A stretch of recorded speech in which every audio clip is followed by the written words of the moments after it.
We're back in the kitchen with Kira Pachenko to finish our cauliflower mac and cheese. It's a quick and easy meal for kids of all ages. That's right. Adults too. It's a fancy mac and cheese, but it has some healthy stuff in there that the kids hopefully will love. I've yet to find a child who does not like this. Okay. Well, that's good. That is good. We'll keep that track record going good. I pay them a little money just to say they like it. Oh, really? Is that it? I'm going to make this, and I hope my kids like it. Okay, well, I'll tell you guys how to do it. I'm sure you'll hear about it if not, right? Yes, I want you to tell me. Okay. So what I did during the break is I got a little bit of the roux we were talking about, so I had flour and butter, and I melted that down, and I stirred it up, and then I added a little bit of garlic, and then the paprika, and then the mustard. And one thing you have to do is make sure you're constantly stirring this. Like I've been stirring this like crazy because you don't want it to get these clumps and these lumps. You don't want that. And what about the heat? I mean, is this a high, low, medium, or what do you? This is about medium. You don't want it to cook it too much because then it'll start burning a little bit. And remember, pay close attention so it doesn't lump up in there. Will it thicken? It will thicken. That's why you make the roux. It will thicken a little bit, and you just want to make sure you're constantly stirring it. So I've been stirring it pretty rigorously. Okay. And then as soon as this is warm, the best part, the cheese. Oh, so I added in 2 cheeses. I have cheddar cheese with truffles, and then I add a little bit of Gouda. Gouda. It's Gouda. So you guys can decide which one you like. I've tested these out. I definitely have favorites, but these 2 are my favorite to put in there. Okay. So what I do is I just start adding it slowly.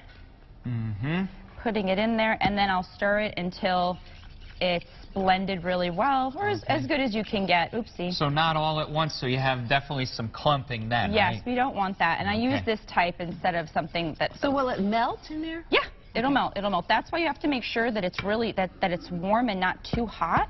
So I'll just keep adding it in here. I love cheese. Oh, I know. I was thinking maybe The a little cheesier, for the me, better. A little bit for that. That's actually what I do. It's so weird.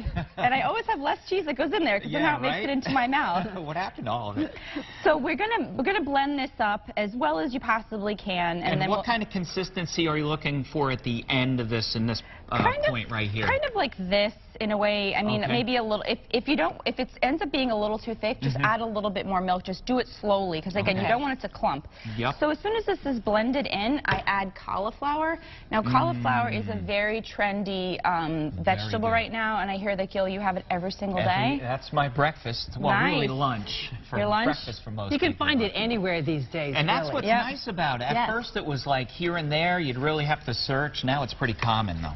It's definitely common, and this was frozen. I just put it in the food processor, and it has a consistency of almost rice. And what's great about this for kids, a lot of kids are on this white diet. Everything is white. Everything here is pretty much white, but what you're doing is you're putting in the cauliflower, which is really healthy. And most of the time, the kids do not notice. I mean, if you let the kids know what you're putting in there, maybe they'll try it. That's a real plus then, huh? Okay. If they don't even realize how good this is. Exactly. Good for them. So we're going to mix this up, and then what we'll do is we'll end up putting it in there.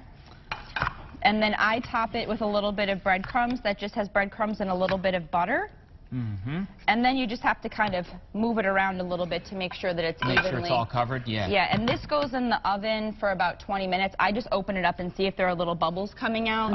And then I'll take it and I'll put the broiler on so it gets nice and crispy. That's like my favorite part. Trick. Yes, I have lots of tricks. I love it. So then we'd end up putting it on there. All right.